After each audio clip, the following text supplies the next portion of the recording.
welcome back to the channel. In this short video, I'm going to show you 3 ways to create a SQL Server database using SSMS.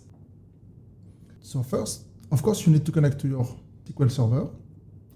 For me, it's my local server. When you are here, simply you do a right click on database and you do new database. I'm going to call this one DB1.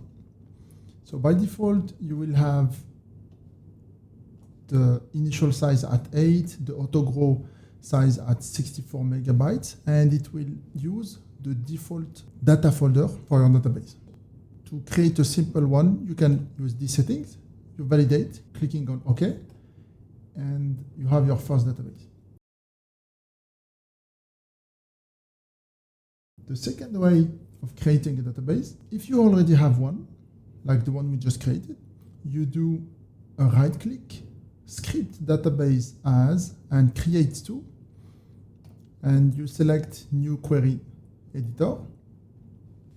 SQL Server Management Studio, just create a script with the very same settings that you just had, and to create another one, you just need to do a replace. So you select the name of the database, you do Ctrl-H for replace, and you can just replace it by DB02, for example.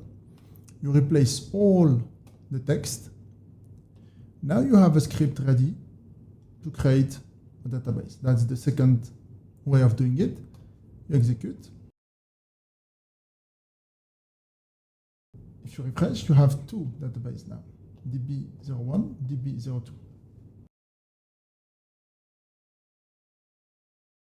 And the third way of creating a database is maybe the simplest or the quickest, is just to create a short script.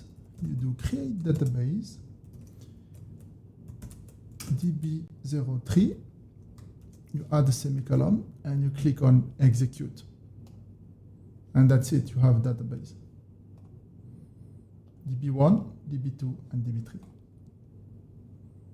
That's it for this short video.